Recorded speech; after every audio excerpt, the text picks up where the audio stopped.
to our panel. And so this is going to be our second Q&A, sports career Q&A. The first one was at 11 o'clock today, and it was co-moderated by Layla Messian. And I'm going to introduce her in a moment. She did a fantastic job.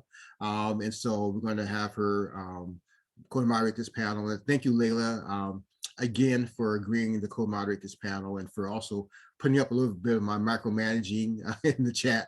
But you did fantastic, and so I expect that this panel will go just as well. So let's go ahead and introduce our panelists and our moderator. And so first of all, I just want to say a little bit about Layla. So Layla is a brand marketing assistant for the Los Angeles Clippers, and Layla was actually the star of an interview project that I coordinated a couple of years ago. I reached out to a group of students and asked if they wouldn't mind interviewing a number of industry professionals. And so we did probably a little bit over 30 interviews. And so Layla had a chance to do the lion's share of those. And I really appreciated her willingness to be able to take her time out to interview all these industry professionals. And she just rocked it. And so at some point, if you go to my LinkedIn page, you may be able to find some links to those videos. You can definitely check out the great work that Layla did. Next, I want to also introduce Hayden Higger, and Hayden is the manager of inside sales for the Anaheim Ducks. And Hayden, are you on by chance? I am. I'm right here. Okay, terrific, Hayden. Thank you. Good to see you again. I appreciate you participating in this conference. And then next we have Jessica Campbell, and she's a CEO and founder of the PO3 agency and OPPER. I hope I'm pronouncing that right. And Jessica, I'm assuming that you're on. I am. Hello. Okay, thank you, Jessica. Appreciate you joining us. And then we have Paul Lockhart-Korris. He's the director of consumer products for growth operations for Major League Soccer. And Paul, are you on by chance? I'm here. Good afternoon, everybody. Okay, terrific, Paul. Thank you again for joining our conference. And then we have Rachel Thompson. She's a senior manager of Olympics and Paralympics research for NBC Sports. And I see that Rachel is just joining us. So I'm gonna give her a moment here. So Rachel, if you can hear us, we just introduced you. So as a senior manager of Olympics and Paralympics research for NBC Sports, thank you for joining us. And then next we have Rahshaun Haylock. He's a sports reporter for KTLA. And Rahshaun, are you on at the moment? Okay. And we'll catch Rahshaun when he comes on a little later on. And then Rob Villanueva, he is the senior manager of athlete relations and marketing for the Players Tribune. And Rob is going to be on a little bit late. He had another, he had an urgent matter pop up, so he'll be in probably about 15 minutes. And then next we have Stephanie Gaywood, and Stephanie is a senior director of community engagement and community fund for the Oakland Athletics. And Stephanie, welcome and thank you for joining us. Thank you for having me. Certainly. And then we have Zack Tucker, who's a manager of FP&A for the Golden State Warriors. And Zack, are you on by chance? I am. Good to see you. Good to see you too, Zack. Thanks again. And then we have another Zack, Zack Malet. He's a director of content business development and innovation for ESPN. And Zack, are you on? I am. Good to see you, Ron. Okay, good to see you too, Zack. Yeah, thanks again for the time. So thank you all once again for investing the time. We know that you're very busy and you have a lot going on, but we appreciate you taking some time out to be able to spend time with our students and really invest in their career development. And as I told our previous panelists, you are indeed making a difference to these students. So thank you. So Layla, at this point, I'm gonna turn the floor over to you. Awesome. Happy Friday, everyone. Thank you all for being here, professionals and students, especially for taking the time out of your day. So this is going to be very casual. I'm going to ask 2 to 3 questions for all the panelists. You guys can popcorn it, go in whatever order you prefer, and then we'll leave it open to students. Students, you can throw questions in the chat, or you can raise your hand, use the raise hand feature that I forgot how to use because I am out of school now. So that is kind of the plan. Any questions on any of that? We're all good. Cool.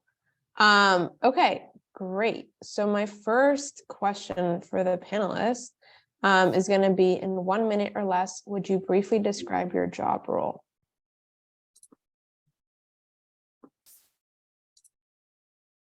I can go first as the last Zack. So I work on negotiating and managing third-party business agreements on behalf of ESPN. I've got a particular slant in technology and innovation. I'll go. I'm Stephanie with the Oakland Athletics. So as my job as Senior Director of Community Engagement Community Fund, I basically see over all the philanthropic efforts of the ball club with support from Major League Baseball and whatever community engagement initiatives they have. As a club, we have our own initiatives that we like to focus on. So making sure that a community feels uplifted through our actions and service. I can take next. I'm Zack with the Warriors. My role is to basically inform the organization about the financial health of the business and also help drive strategic decision-making around the team, some of the events we have, real estate ventures, new emerging business, mergers and acquisitions, kind of across the board. Yeah, I'll go next. So I'm Hayden. I'm with the Anaheim Ducks. I manage our inside sales team. So my team is all entry-level sales executives, and we focus on selling season tickets and other ticket packages to our fans. I can go next. I'm Jessica, like it says up there. I'm the CEO of a marketing agency, which is PO3, basically helping them get brand deals as well as any off-the-court endeavors like hosting camps or charity events or things like that. And then the other company, OPPER, is an app connecting athletes and businesses for NIL deals. Hello, everyone. I'm Rahshaun Haylock. I am a play-by-play announcer for the Los Angeles Sparks in the WNBA and also the South Bay Lakers in the G League, and to do some reporting for KTLA here in Los Angeles as well.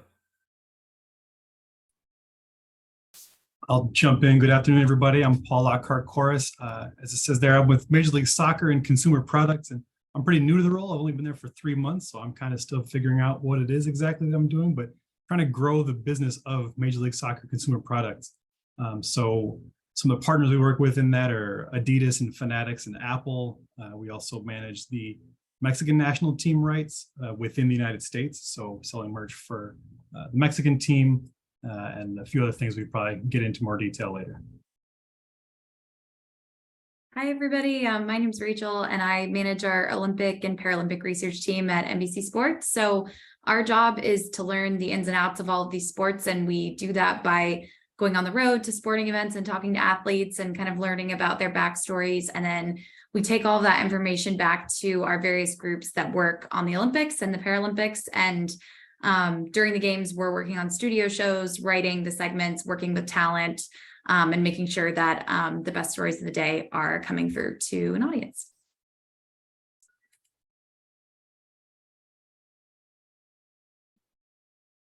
Is that everyone, or we're missing someone? You said Rob is coming late, right? That's correct. Got it. Okay, great. Thank you all for the quick SparkNotes version of what you do that I'm sure is going to be built out in 10, 15 bullet points on your resumes. So thank you. Want to give a quick shout out actually to Lori Smith, who has been monitoring the chat for student questions. So shout out Lori. Thank you for your hard work. I know it's hard to keep up with all the comments and sorting through what's a comment, what's a question, and for who. So thank you for doing that. I didn't get to introduce myself, but really quick, brand marketing assistant for the Clippers. I handle all things promotional. So think giveaways, think activations on the concourse. I manage our game night staff. I do a lot of retail. So I get to design gear. I get to say what I like, what I don't like, and manage the relationship with our online e-commerce partner. So yes, great. Next question for my lovely panelists. What is the best piece of advice you can offer students pursuing a career in sports? And we can go the same order again. Awesome. So I'll go first. I'll be the ESPN Zack to the Warriors Zack. But the best advice I would give is optimism and resiliency. I think it's really hard to break into the sports industry. It's relatively small compared to the amount of sports fans and folks who want to work in sports. And then also just being optimistic. It's I think everything that goes along with working at a team or a network or anything in live sports, there's going to be mistakes, challenges, and always stay optimistic. I would say being very flexible for many points. One, a lot of people focus on working for a professional sports team. And when you think about the numbers, from my perspective, I work for a baseball team. So there's only 29 of me throughout the entire country and Canada. So if you think about those numbers, it may not be feasible to work for a sports team, but being flexible to work for like an ESPN, for working for like a Pac-12, or working for an agency that's be able to support the sports teams, and then finding your way back around in order to get with a sports team. I know many people have different paths to professional sports. So talking to those various agencies actually will help you in your journey. And then the flexibility, because things are always changing. Like obviously with the pandemic, no one was able to plan on how to have a season, how not to have a season, how to have fans, not to have fans. So being very flexible in your and how you reach your goals will keep you successful in the long run.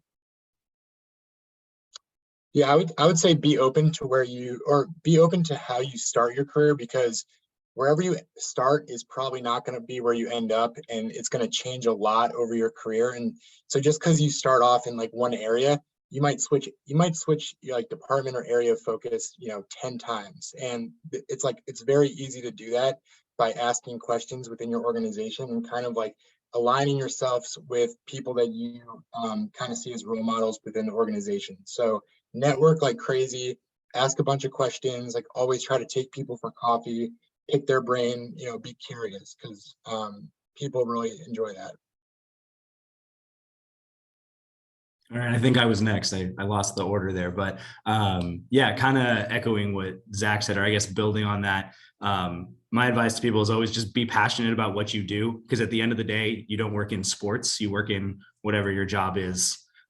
You don't get to wear the uniform and go out onto the court or the ice or whatever it is. So if you're going to be spending your day doing something, it better be something that you're actually passionate about.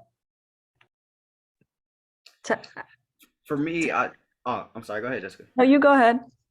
I forgot the order there.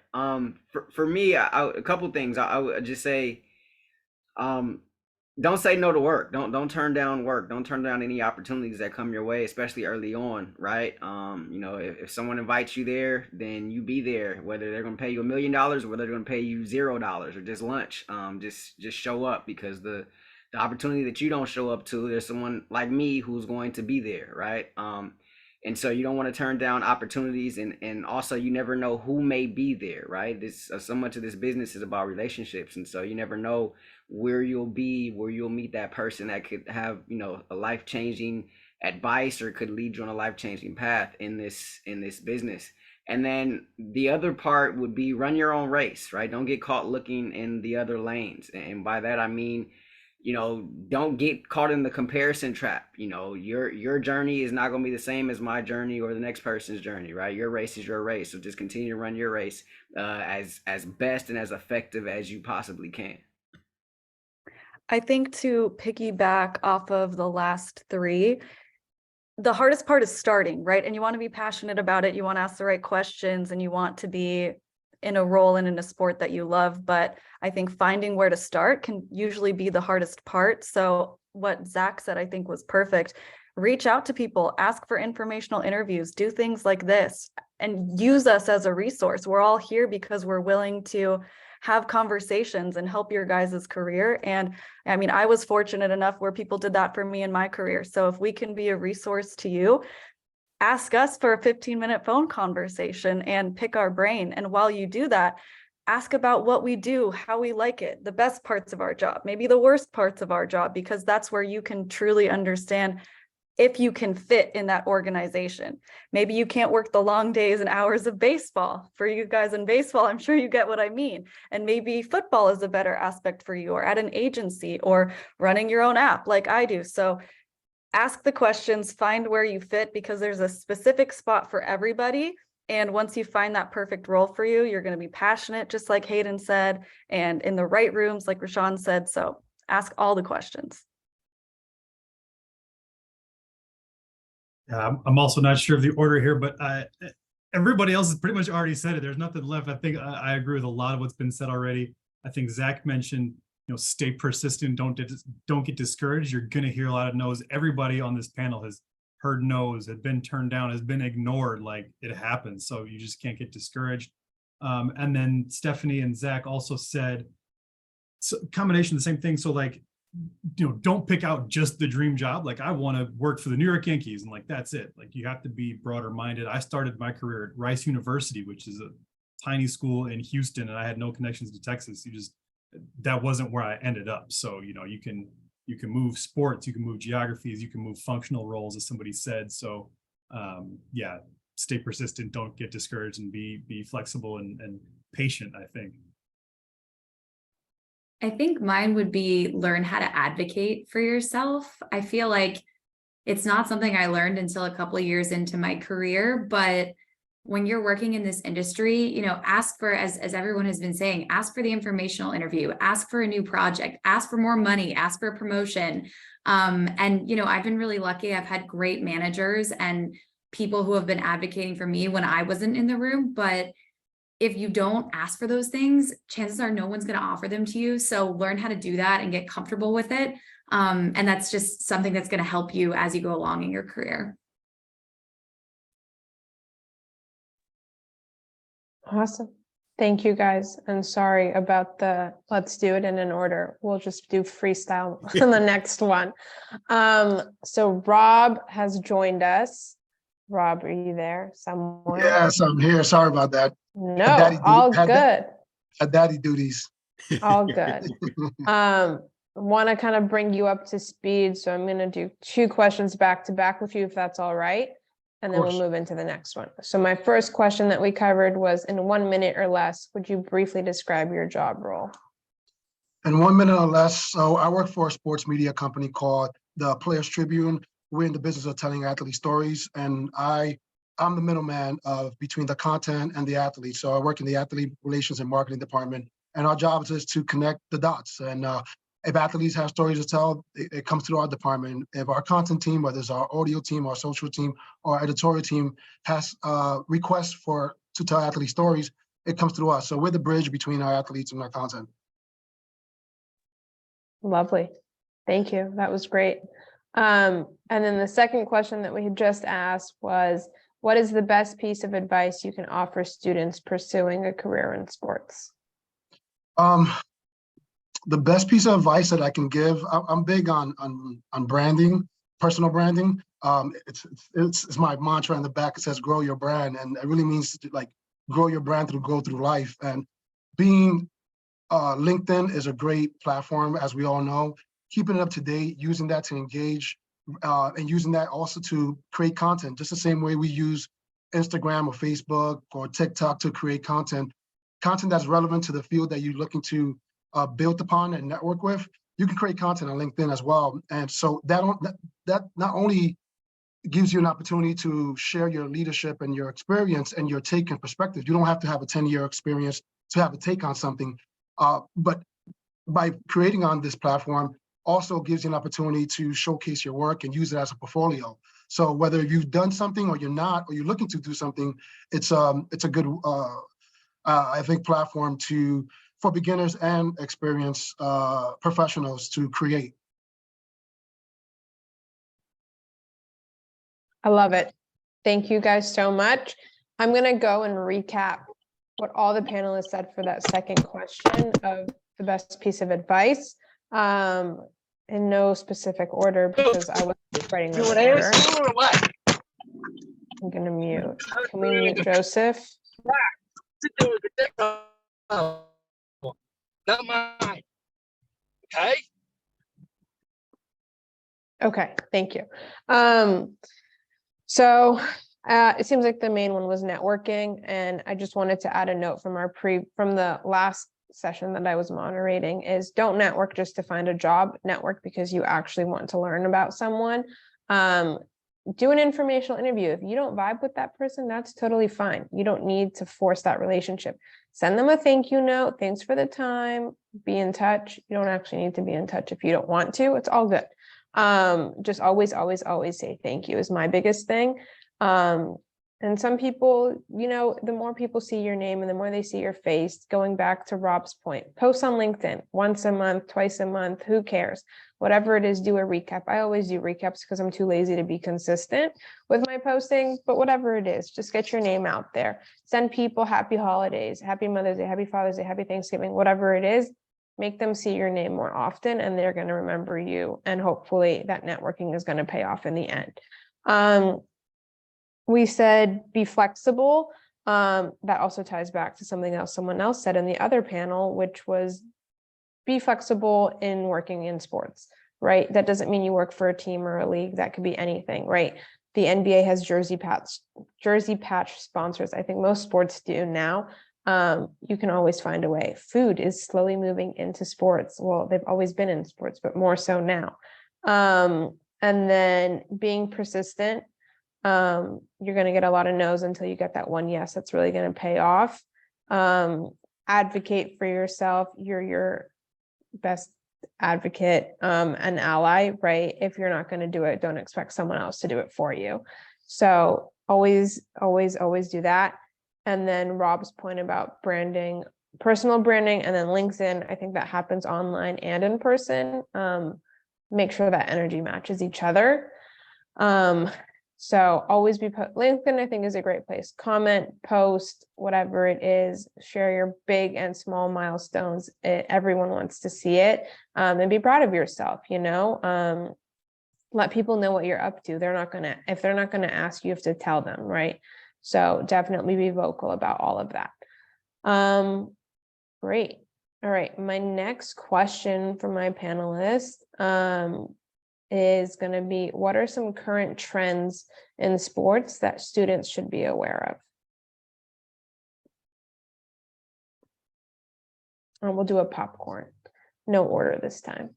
I can go first on this one. I've noticed so much, and so many of you probably are experiencing this in your jobs and your education, of analytics and data have become such huge parts of our industry.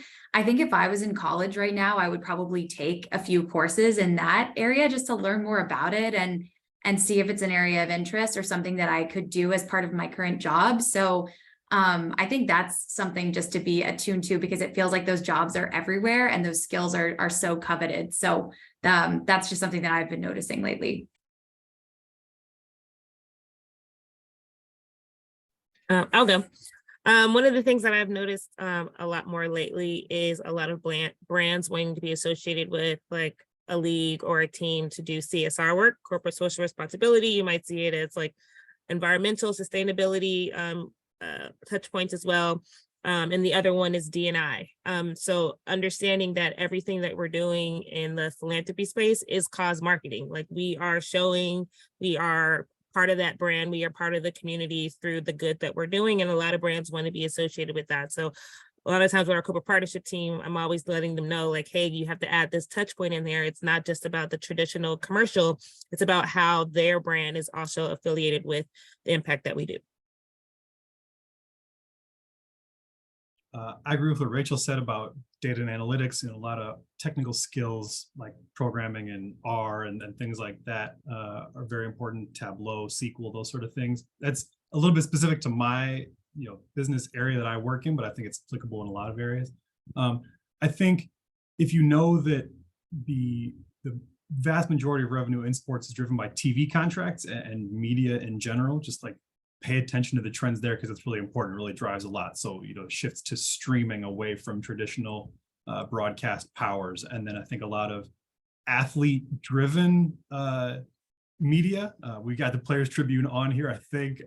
So, athletes reclaiming the narrative on social media, on traditional media. I think you see a lot more of that where they have the power to control their own media narratives. And so, yeah, as television contracts evolve and all that sort of thing, that's going to dictate a lot of the future of the industry. Yeah, just to piggyback off that, you're right. I mean, and one of the things about athletes becoming, taking more control of their own narratives is the fact that a lot of these big platforms, like the big techs from the Facebook, the Instagram, and so on, they're providing more and more features to be able to tell better stories, whether it's Instagram Live, whether it is through IG stories, being able to document, microblog your daily lives and giving access to fans behind the scenes. So athletes are naturally becoming more and more content creators. And we've, because of the recent changes with NIL rights and name, image, likeness, now you're seeing that at the college level. And you can tap into that as well. To how athletes are becoming better content creators, you can see that evolving at the college level. And how can you play a role on that? How could you understand NIL rights to be able to monetize on these social media platforms? Meta now, Meta, I say Meta, but it's Instagram. Now, for the last, I think, past year, they've been offering Instagram Reel bonuses. So it's like you can literally do what you're already doing on Instagram, posting Reels, and now get paid for it as bonuses. So it's like, how can you understand that structure and framework and now apply that and be able to learn those tools so you can teach an athlete that you go to school with, or teach an athlete that might be going pro and play a role in that sort of success in that pathway. To jump on what Rob said, NIL is huge. I don't think it's going anywhere, and start to pay attention to the kinds of deals that are happening. Most of them, about 75% of them, are on social media actually. So if you can learn how to help someone brand themselves, how to talk to a brand and an athlete into signing that deal, because it is an investment for both parties and a benefit to both parties, but you have to know how to communicate it that way. As well as sports and technology in general, they just go so hand in hand. So if you can pay attention to those trends, see what's going on, just do your research, stay up to date, so that when you're in an interview or something, you're on it, you're ready to go, and you have kind of all the stats of everything that's going on. Read the Players Tribune. There you go.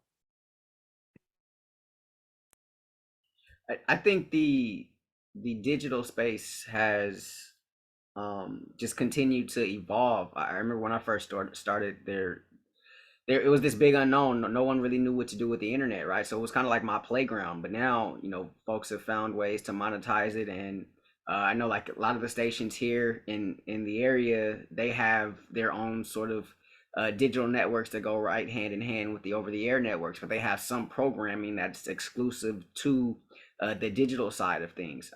We saw Thursday Night Football on Amazon exclusively this year. Sunday Ticket is going to YouTube next season. So I think so many things are happening from a digital standpoint.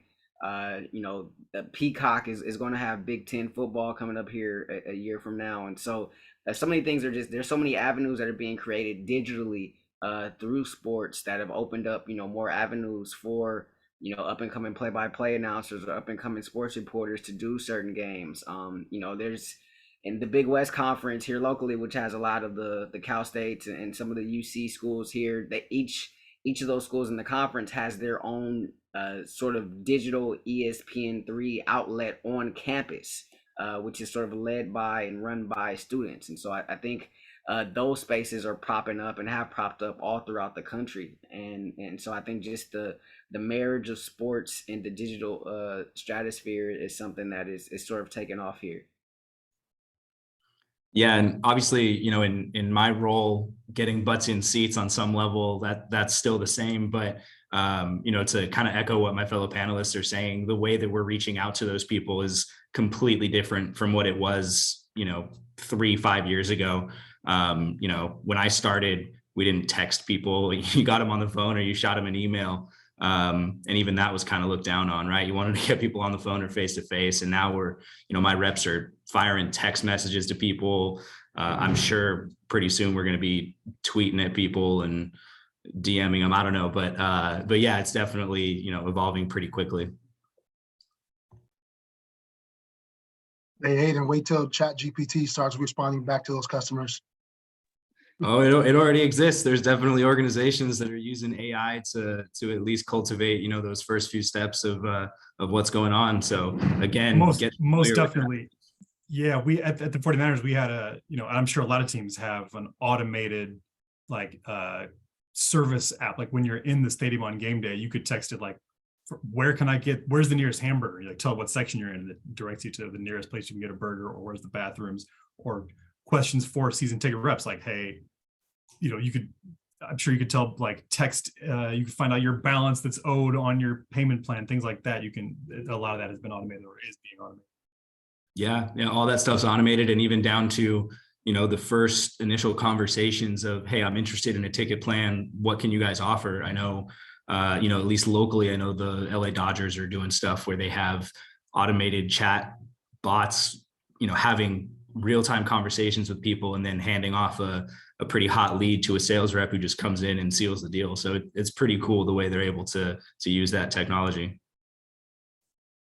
Layla, I'm gonna jump in just real quick, just to let our panelists know that if for some reason if you need to jump off to take care of other responsibilities, you're free to do so. Hopefully, you'll be able to stay past 150, but just want to give you that out if you need to jump off.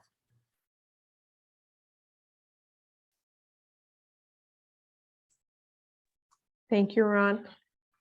Panelists, all great stuff.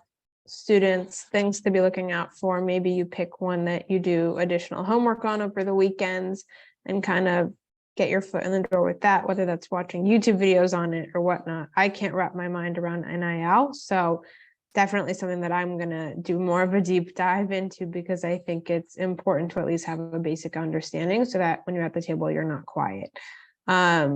So pick something, research it, YouTube, whatever it is. I think it's important that we all have somewhat of an understanding of everything, especially if you're in sports, right? You don't want to be excluded from any big project because you're not aware of it, or at least show that you're hungry to learn about it and you deserve a seat at the table. Awesome. I think we'll do one more question and then we'll go into student questions. This will be a fun one. What has been one of the biggest highlights of your sports career?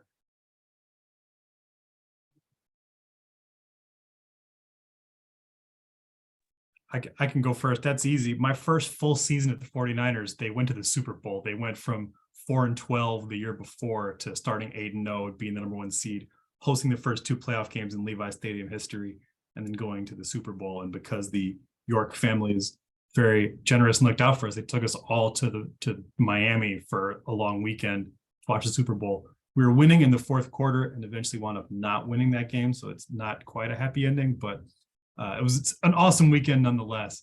And maybe they'll be back in a few more weeks. Who knows? We'll see. Stay tuned. I can jump in. Go ahead, other Zach. Thanks, Zach. I've had the pleasure of opening 2, relatively new buildings, the Golden One Center in Sacramento and then the Chase Center in San Francisco. And there's something like really special about the new buildings that are coming through. Like nowadays, they're so technologically advanced. They're beautiful. Seeing it from kind of construction phase all the way till, inviting the first guest into the building is really rewarding. It's a lot of work. There's not a lot of, you're not walking into like a process that's already built. You're kind of building as it goes, which is super fun. It's collaborative. So yep, Paul, definitely get out there when you can. And it's just super rewarding. And then obviously we got to host the finals at Chase last year, which was incredible. So yeah, that's been just great. My probably the favorite moments have been on the launch of ACC Network, SEC Network, and ESPN Plus, because I think each kind of had a different element of is this going to work, and is there certain things that are going to go wrong, and at the end of kind of hundreds and hundreds of PowerPoint decks and working on distribution plans, it's fun to see consumers actually consume what you've been thinking about for a couple of years. For me, a couple of things in front of the camera. I think I would have to be covering this most recent Super Bowl here. Being from LA and having the Super Bowl in my city, I thought that was pretty cool, and just to be able to be a part of that was awesome. And then on the production side, being able to cover the Game 7 of the 2010 Finals between the Lakers and the Celtics, that was everything for me growing up. And so just being able to be a part of that, be in the building and the Lakers winning that and getting stuck in Staples Center, not being allowed to leave because of all the craziness that was going on outside, that that's one of those moments that sticks out for me for sure. I'll go. I'm entering my 15th season in baseball, but I've been with other teams. So my most notable one would have to be with the Marlins. It's when they were changing from Florida Marlins to Miami Marlins. We had this huge party in a tent outside of the ballpark, where it was like our players, our ownership, our major donors, and then we went inside and Pitbull did a personal concert for us while we unveiled the large logo and the beautiful ballpark. It was something to definitely remember. I can Yeah, go. I think one of my highlights. Oh, sorry to jump on there. Yeah. No, go ahead. One of my highlights, definitely the first couple games post-pandemic, like after talking to fans and not having any answers as far as when we're going to play again, when we do, when are we going to have fans and all that kind of stuff. And finally being able to have fans in our building and walk around and have, something kind of normal and be able to just kind of watch a hockey game for a while. That was a pretty cool feeling after a lot of months of not a lot of good news. So. One that sticks out for me, I got to be part of our French Open coverage in 2022, and it was my first time covering the tournament. It was Maria Taylor's first time covering the French Open, and she was so excited about it and is such a huge tennis fan and had so many good questions. And so I think getting to write those shows and work with her and getting to see Rafael Nadal win that tournament when he, there were a lot of questions about his status and injuries coming in was really incredible, and just a project I was really proud and excited to be part of. I'll go next, kind of touching on what Hayden mentioned when during the pandemic, we all remember the George Floyd situation, and America and the whole wide world just stopped. And we were, in terms of being in the business of storytelling, it's athletes no longer were doing the main thing that they do on a day-to-day basis. So being able to be in that moment and capturing that in words, and that leading to a series called Silence is Not an Option. You could easily Google Silence is Not an Option Players Tribute. And it started out with Natasha Cloud, WNBA player, and her voice, and how that led to Don Staley, Caron Butler, Tobias Harris, and so on and so on. A series of athletes just kind of jumped on, and you really got to see the humanizing aspect of how reacting to that moment in history.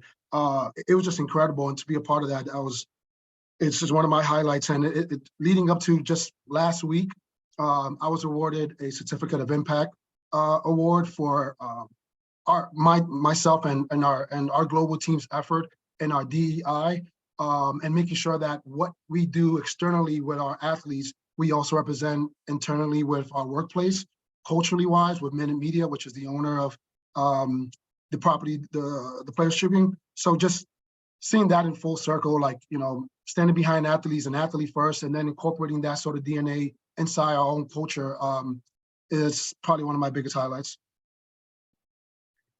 One of mine was one of my very first NFL clients was actually an undrafted free agent right out of college. He got injured. It was just kind of a mess at that point, but he was still with it. We worked on his marketing. We got him involved in Cincinnati, where he is now, with a bunch of charities, so he could feel connected to the city. And then he got involved with different organizations and then became a real presence in that town. And all the way through this journey, he actually was in last year's Super Bowl. Hopefully they make it again this year.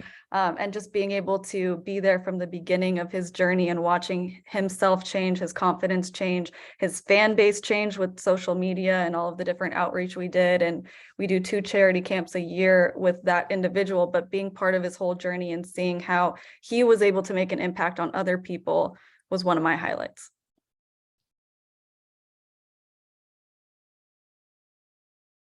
Awesome. I think that's everyone. Thank you, guys.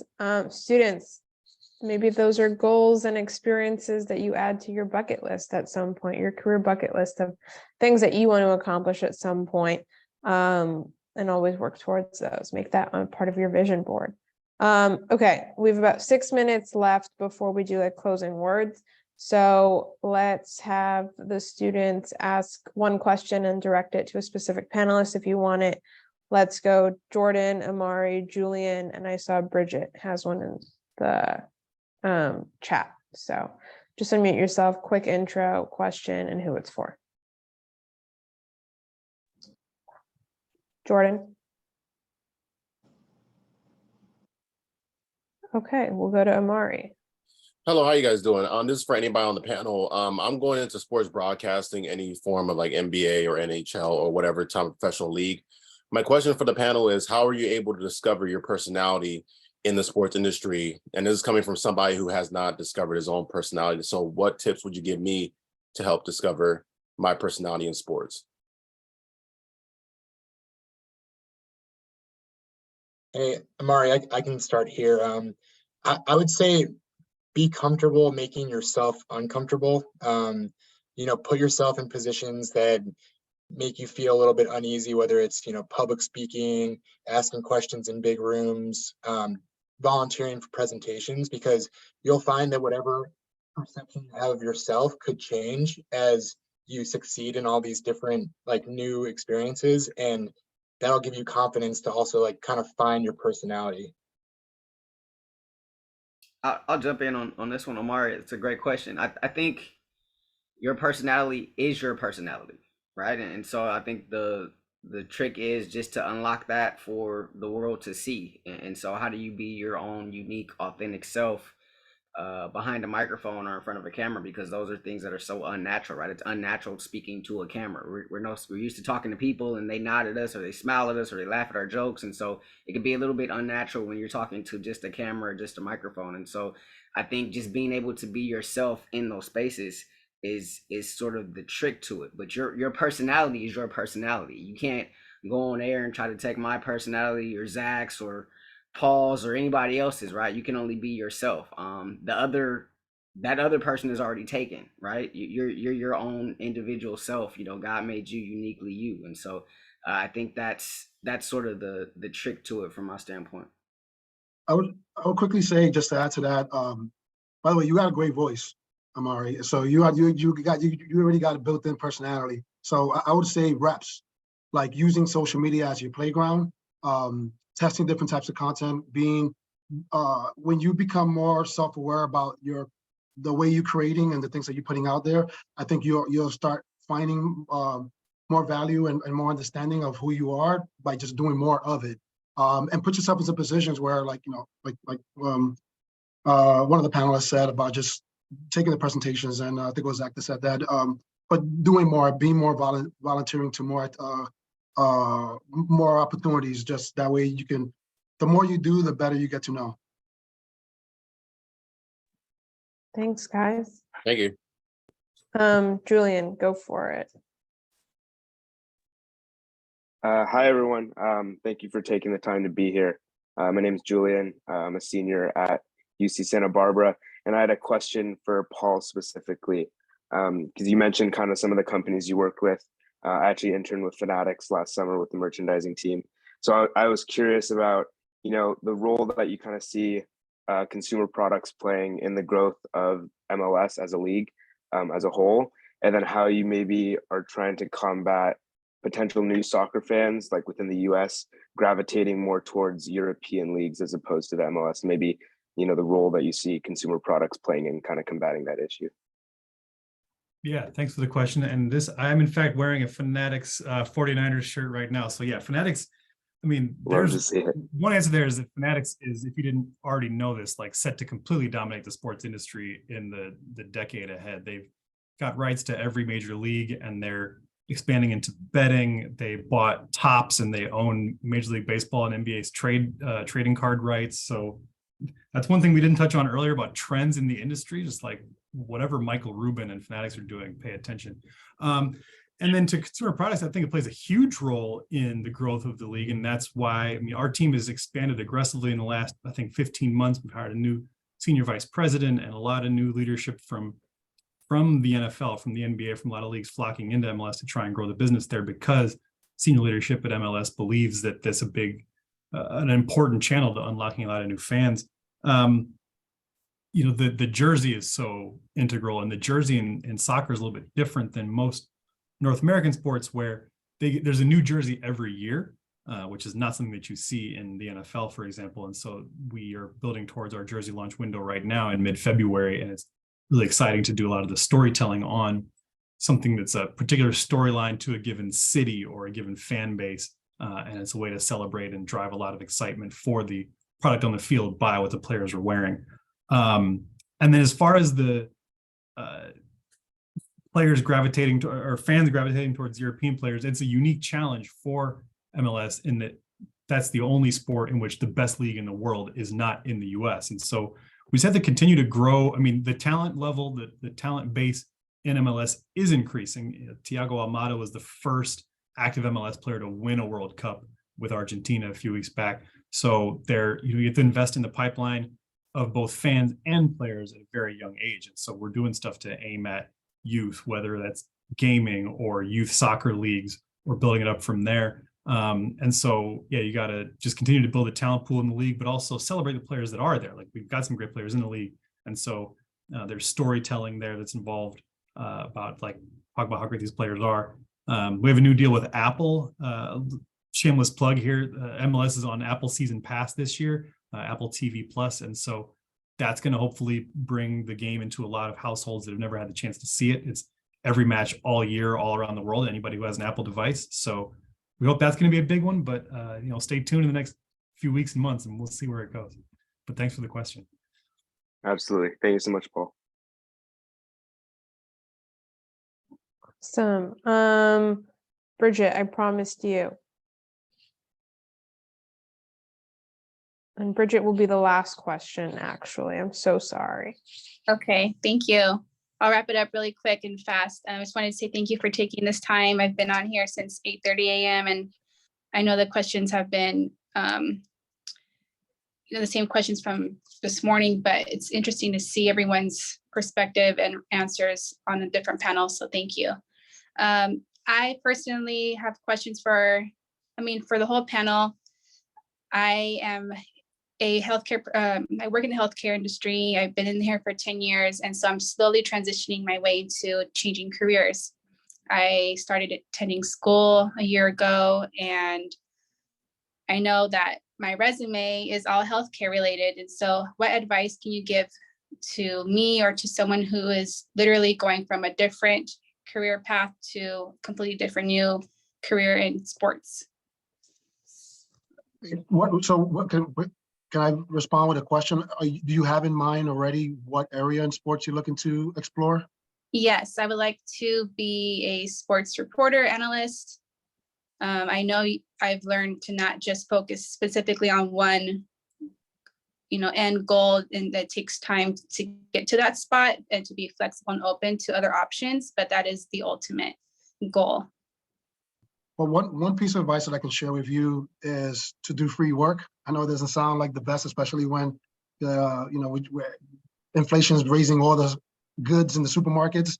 But being able to practice makes progress, and being able to either athletes that are in your school or athletes that you might have a connection to, or just even starting out with friends and family. I go back to using the playground of social media and using that as a way to put your skills into to the test, and being able to develop a great way. And this is also a great way to network and meet people, is by hosting your own podcast.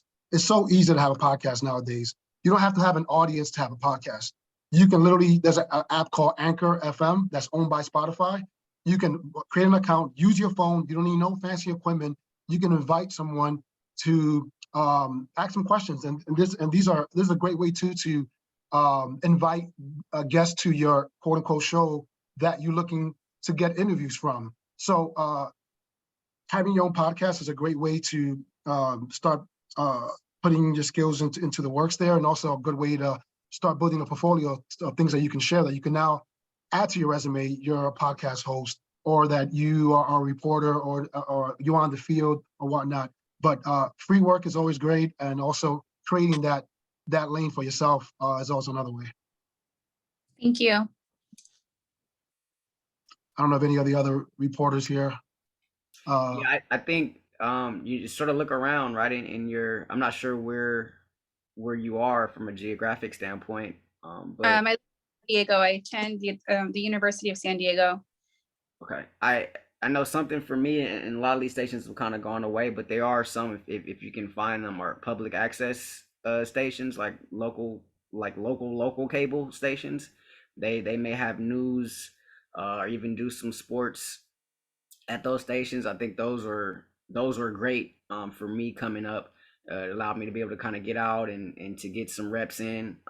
At that point, I think the podcasting idea is a very good one. At the end of the day, it's just reps, right? So how often can you get in front of a camera or behind the mic? The more you do it, I mean, it's just like anything else, right? The more you do it, the better you get at it, right? So, working in the medical field, whatever specific tasks, that you were doing on a daily basis, right? It may have been a little bit tough in the beginning, but now it's probably like clockwork, right? You can do it like the back of your hand. And so it's the same thing with sports broadcasting. So the more you do it, the more you get better at it. So it's a familiarity with it from that standpoint. So the podcasting idea is a great idea. I think finding a local access cable station may be something that would be great. Or even in school, some of these local community colleges, they have programs where the labs could be going out and broadcasting the game, or doing a on campus news show weekly, or interview show weekly. And so I would look into things like that. I know Fullerton College, which is a little bit much further north than where you are, is one that offers some of that. But down there in your area, I would look at there's a school down there, Southwestern College. I think they may have some programs down there. I've run into some people down there from time to time. But yeah, just kind of knock around, just kind of knock down some doors and see what you can find. But don't limit it to just that, because nowadays, you can set up shop right at home and just get it cracking right there where you are, and those are real live reps that you can get. Thank you. I think I was just going to say, to tack on to what Rahshaun said, I think take advantage of what's on campus too. And for you, Bridget, and for anybody else who's in school, working on, your campus newspaper or your campus TV station or radio station is such a great way to get reps and make mistakes before you get out into the workforce, and also a great way to build your portfolio. So take advantage of those opportunities where you are and learn about what you like and the parts of the industry that are most interesting to you. Thank you. All right, guys, we are over time. So whoever needs to hop, please hop. A huge thank you to all of our panelists. If you guys can stay on, can we do 30 seconds of last tips, tricks, and closing words just for the students, so they have something to go into their weekend with?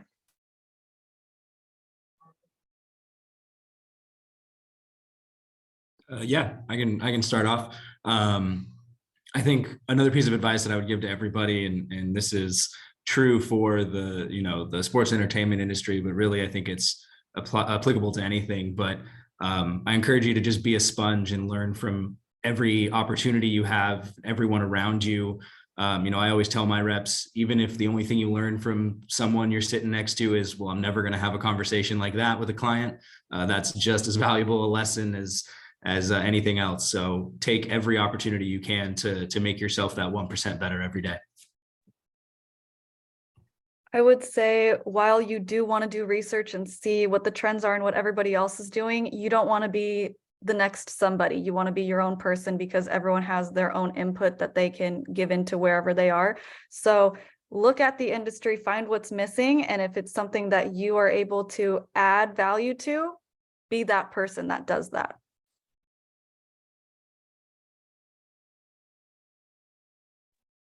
I think something that I try to think about every day is just remembering that we work in sports, which is such a joy and a privilege, and we get to make people happy with the things that we do for our day-to-day jobs. So I think every job has, hopefully great aspects and some drudgery also. But just remembering that the bigger picture of what we do is such a tremendous privilege and such a joyful thing.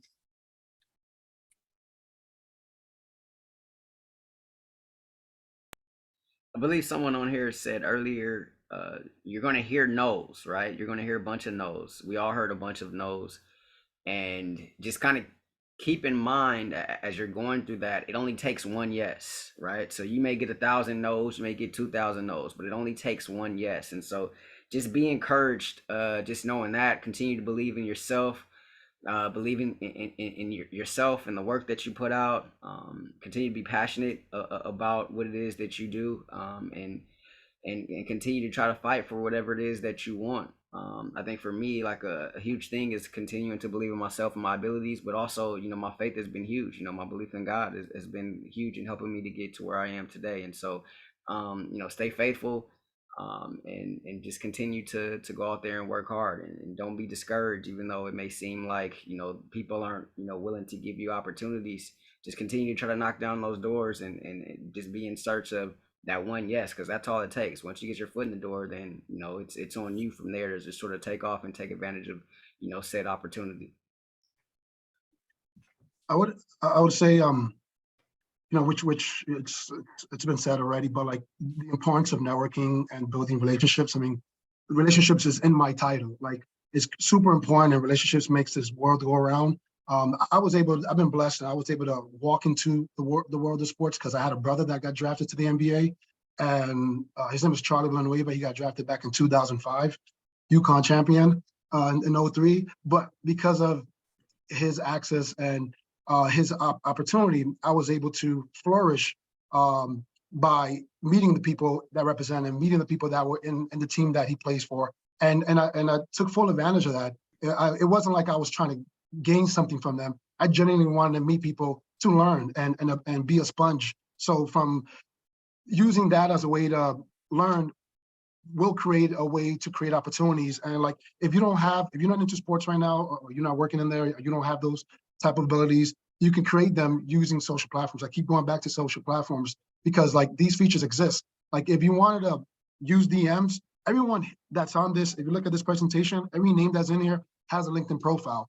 Hitting them up, asking them questions. I'm sure all of us here will be willing to continue these conversations after this, but using that and building that on that momentum is important. Attending networking events, virtual events, go to Eventbrite, see if there's any events that are happening.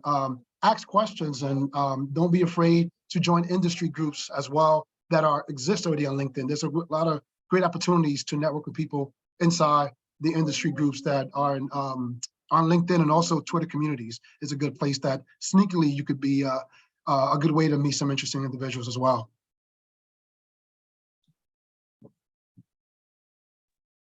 Okay. Thank you guys so much. I know we're so over, Ron. I'm so sorry, but this was a lot of good stuff that needed to be shared. Panelists, thank you so much. Ron, I'm going to turn it over to you to close this one out. So thank you, Layla, for doing a terrific job. And thank our panelists. I want to thank Hayden, Jessica, Paul, Rachel, Rahshaun, Rob, Stephanie, and our two Zacks for all the great information, and of course, investing the time. I know you all are leaders in the industry. You're very busy, but I appreciate you taking some time out to invest in the next generation and just all the wonderful insights that you share. And so definitely looking forward to staying in touch, but be well. Thank you, sincerely. All right, so students, we're going to take a couple minutes to break, and then we will get into our next panel. So we'll be back, probably maybe give us about 3 or 4 more minutes.